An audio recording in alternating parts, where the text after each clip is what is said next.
I'm here with a team from Montana Story, the stars of the film Owen Teague and Haley Lou Richardson, and the directors Scott McGehee and David Siegel. Welcome to all of you, and thanks so much for doing this. Thank you. Thanks, Cameron. Thank you. So congratulations to all of you, first of all, on the film. It's just a terrific movie. And what I liked about it, among many other things, was that it's an intimate family story, but there's also a vast scale to the film, not just in the landscapes, but in the emotions as well. And I wanted to begin by asking you, Scott and David, how did you arrive at the balance of scales? Because it's intimate and big at the same time. How did you get to that point? It's an interesting question because we actually were thinking about that duality from the time we started writing, and the balance, I think, was achieved simply in an ongoing way in every facet of writing and producing the movie. So it wasn't really until we were editing the film and then finishing the edit that I would say that we actually found that balance. But the idea of wanting the movie to be both, to encompass both the intimacy of the relationships and the emotion involved in that relationship, but also the wide open, big space of the place itself. I've never been to Montana, but the movie feels real. It feels authentic to me, and the characters, the sense of location, the textures in the film. And you guys are New Yorkers, as I understand. So can you tell me how you came to be making Montana Story in Montana? We had never been to Montana either. Weirdly, like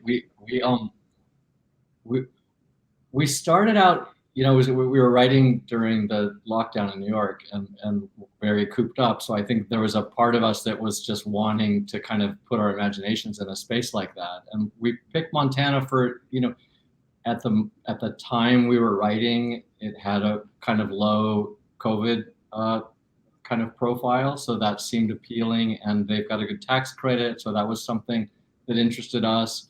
Really kind of simple logistical reasons, but also there's something about Montana that just captures, kind of our imagination. We kind of have always wanted to make a movie set in the West, kind of big Western landscape. And I should add, we both grew up in the West, so we lived in New York the last 15 years, but we kind of feel like it's in our bones that way. But never to Montana, as Scott said. Yeah, it's kind of the opposite of New York City, though, in terms of how it looks and feels, I would imagine. Yeah, it was so nice to finally get there and see that it actually looked like, the Google images. It's been a relief. The Montana that we wrote was sort of the Montana of our imaginations. Based on Google images and reading and old movies. Yeah. But the place itself sort of exceeded our expectations in so many ways. So that was really a pleasure. I don't remember. Owen and Haley, was it your first time in Montana? Yeah. And we got there. Owen had a mandolin that was from like the next town over or something that he brought with him. Belgrade. It was from literally 5 minutes away from where we were staying. And you had it? Yeah. How did you? My uncle gave it to me. I've been playing it since I was like 12. Wait, I did not know that story. You told it to me 10 times, but I forgot. No, so the guy who made that mandolin used to have a factory in Belgrade, Montana, and that's where which is like 5 minutes from Bozeman.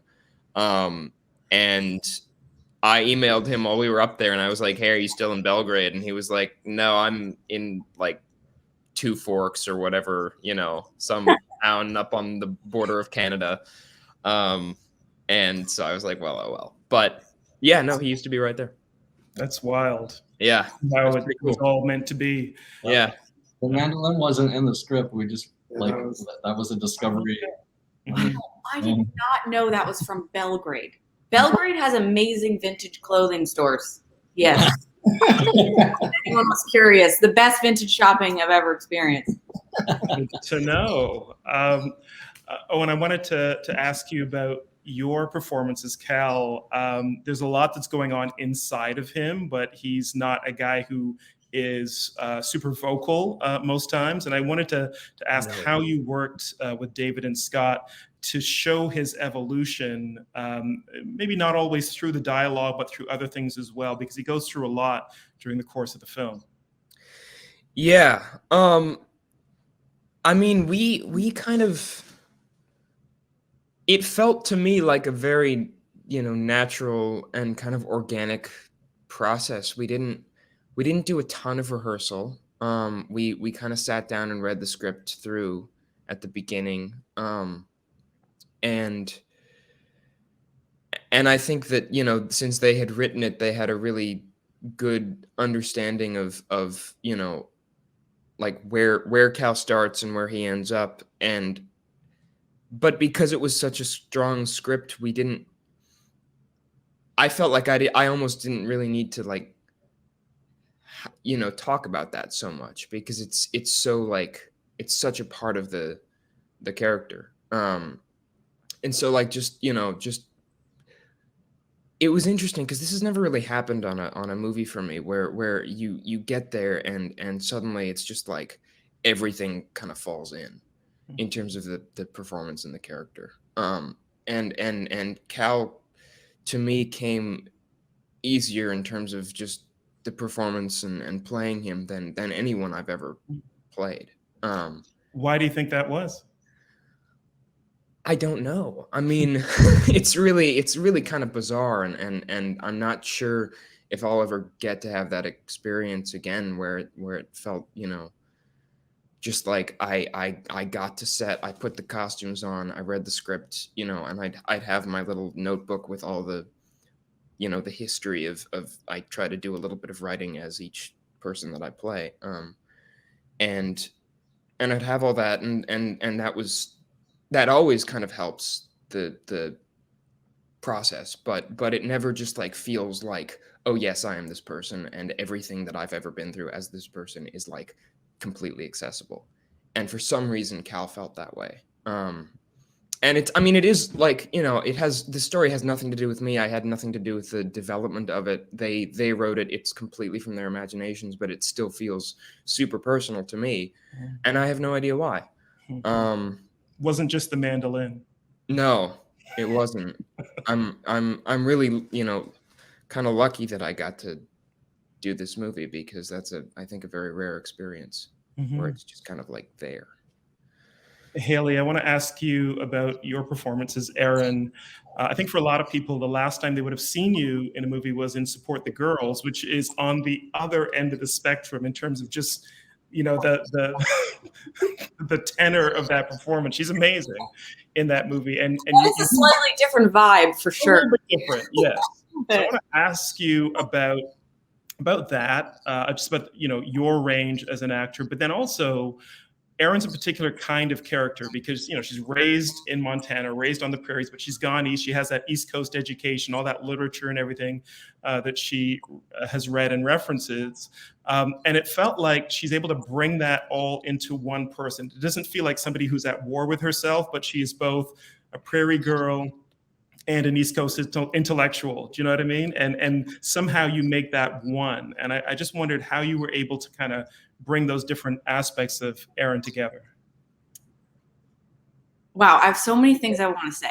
First of all, Owen, your whole little thing you just said was so sweet. And like, I'm so happy for you that you felt that. I want to say that. Also, what you just said, Cameron, about like, it seems like she's not at war with herself. I never really thought about it this way, but that just resonated a lot with me, because I don't think, and I never felt like she was at war with herself, but I feel like she, because of what she had been through, was at war with pretty much everything externally in her life, I imagined. But I never felt like she was at war with herself, which is really cool, kind of, that you, I don't know, said that. Anyways, but I forget what else you said. I was just asking, like, it's a person who, because she's not at war with herself, she's got a lot of different colors to her that come out in your performance. And I guess I wondered how you brought that all together. Well, yeah, I mean, sometimes you just can't, like, I do imagine that, or I did feel like she was very, obviously resentful of her childhood and this house and Cal and this former life she had, and, the cowgirl life. But also, like, you can't, once she's there and she sees the horse and she, like, listens to the songs on the radio, and she's like, those things are just kind of igniting these things in her that she can't really fight that. And that is a part of who she is. And she, it does bring her some sort of like warmth, even though there was this, traumatic childhood that she also had there in that environment. So, yeah, I definitely felt like that. And as she was there longer, that just kind of like reignited that side of her, and that thing that brought her some sort of joy, even though she doesn't seem like a very joyous gal. Like, it just fulfilled something in her. Yeah. David, Scott, I want to ask you about casting Owen and Haley, and why you thought they were the perfect actors for these roles. Well, Oh, I mean, we had been talking to Haley about another project that got kind of waylaid by the pandemic. And so we had a kind of creative conversation going with her. So she was kind of in our imaginations as we were writing. We weren't sure she would do it. We weren't sure how the rest of the casting would all come together, but she was somebody we were thinking, oh, like, that'd be interesting to kind of see her doing this. So that was kind of planted in our heads from the beginning, I would say. Owen was a surprise to us. Owen put himself on tape, and it was a spectacular audition tape. And we weren't super familiar with his work before, and he just floored us in the scenes he put on tape for us. And I mean, the casting came together really, really fast, and then came together really, really fast that way, because Haley, we felt like we understood Haley as a person a little bit, and just were already so admiring her as an actress. And Owen, like Scott said, just kind of floored us with his audition. But I wanted to just add something to what both Haley and Owen were saying about their characters. And every director will say this about working with actors, but they embody, Haley and Owen show up and they physically embody the characters. And it's always surprising and thrilling and creatively super expansive. But in this case, we were in such a kind of isolated place, and there were so many restrictions, and Haley and Owen both committed to the roles in such a strong way, with so much strong intention to what they were doing. And I don't think the movie could have gone off the rails in a lot of ways if they weren't as committed and grounded in their characters as they were. And it was, we're just super, we're thrilled with their performances and super grateful for the experience. Mm-hmm. I don't want to oversell the movie, but I do happen to think it's great. And one of the things as I was watching that I was reminded of was, it's an incredibly cinematic film. It has those beautiful big sky vistas, and it's shot on 35 millimeter. And it looks gorgeous, but it also reminded me of some of the best American dramatists. It reminded me in ways of, plays that are about children grappling with the flaws of their parents. Death of a Salesman, Long Day's Journey into Night, Fences. There's so many in the dramatic tradition in the US. And I wondered if that was, as you were writing and making the film, was that a kind of a conscious resonance? Because it has those sort of mid-century vibes to it in terms of how it's telling the story.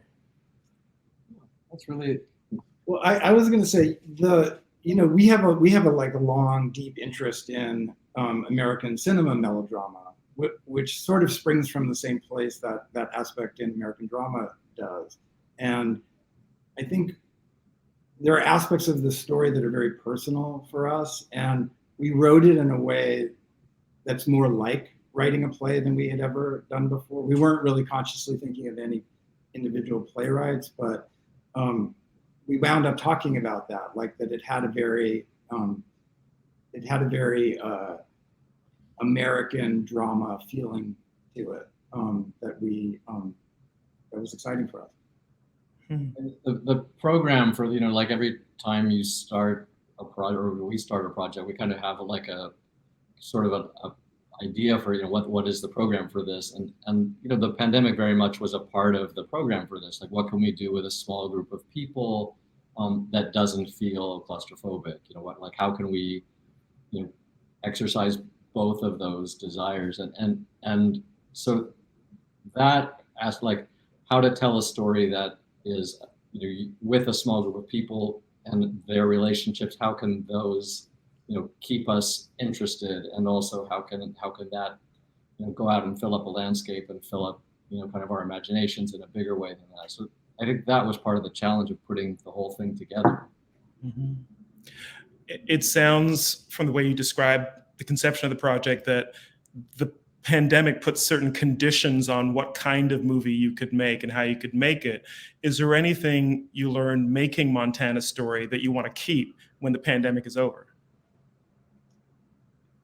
Well, that's a really interesting question. Part of the way we wrote this movie is different from the way we've written before, because we've never written as completely from the inside out of the characters as we have in this movie, and maybe that's why it has a play-like quality to it, or it seems like it springs from a tradition of playwriting. And I think that was really, that pushed the writing process forward in a way that we had not experienced before. And I think maybe it's why we were able to write it as quickly as we did.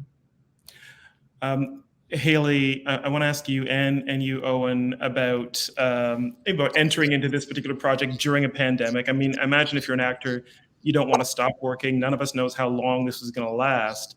But what did make you choose this project and these guys to work with in the middle of COVID?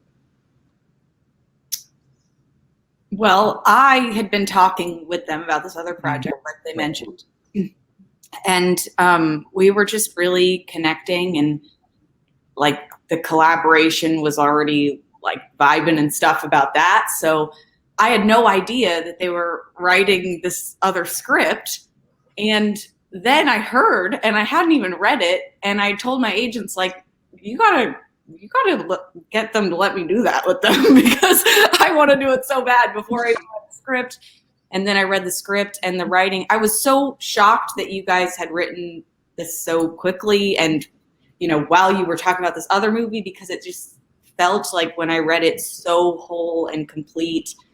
The I don't know, everything Owen was talking about with Cal, like I really fell with Aaron as well, and it just felt so whole. And I just like wanted to do it, COVID or no COVID. I just wanted to do it real bad. Yeah. And Owen, for you, I mean, was it the past work of David and Scott, or something about the script, or what was it that kind of made you make that call? Well, I mean, I think in the last answer that I gave you, where I was saying I didn't know why I had the experience that I had, but I mean, I think it really was sort of the writing and Scott and David and Haley, like all this like combination of those factors makes it, this was a script that I read, and I had the same thought as Haley, where I was like, I have to do this. Like I need to do this movie, or I will die. But every so often you get one of those. What, Haley? Good thing we both did it. Yeah, no, because here I am. But no, and I'd always wanted to go to Montana also, but no, it was such a, it did read like a play, and that just sort of occurred to me when you said that, is it really has a play quality. It's about the people, and it takes place in a few locations, and yeah, I don't know, it felt. And the nice thing about it was like we were so isolated while doing it, and the crew was super small, and I think that always makes things feel better anyway, COVID or no COVID. I always prefer, knowing everybody there, and trusting everybody, and having a kind of, it's like a little family. And that's really nice, I think. And of course it was safer. So Well, acting is and making all of the parts of making movies and stuff is such an intimate thing. Like, yeah, it's so intimate, and it has to be intimate for you to be able to, or for me at least, be able to like show up and, be safe or vulnerable, all these different things. So when a project like independent films in general, and this, very small group in this very isolated independent film, like it just makes that feeling of intimacy, come more naturally, because it literally is intimate, because there's like 20 people there's out 20 there. people around you. Yeah. Yeah. Amazing. The last thing I want to ask you guys, I'll direct this to David and Scott. I've been following your films since the very beginning, and I'm curious to know how you think about the evolution from Suture and The Deep End up through What Maisie Knew and now Montana Story, because there has been a shift in how you tell stories, but I wonder for you, what has changed and what stayed consistent? I hope we're getting better at it. I mean, Scott and I started working together. I mean, we were watching movies together is how we started working together. We didn't go to film school. So it was the process of learning how to do this and coming to love movies the way we did sort of together. And I think the strain in movies that we've really always been drawn to are stories that have a certain kind of, melodramatic intimacy about families and people that are constrained in one way or another and wind up doing things that they regret because of things they don't or do know. And then they expand into broader horizons, sort of like Montana Story. And I think several of our movies do that and start from that kind of place or that kind of interest in cinema and relate to each other a little bit that way. I mean, I think we've started writing more, like we were talking about earlier. I think we've started writing more personally and more from within characters than we did when we first began. Okay. Thank you all. I want to thank the stars of Montana Story, Haley Lou Richardson and Owen Teague, and the directors, David Siegel and Scott McGehee. You guys made a great movie. Thank you for bringing it to Toronto for its world premiere in the platform competition. Thank you. Thank you, Cameron. Thank you. Thank you. Bye. Thank you. Yay.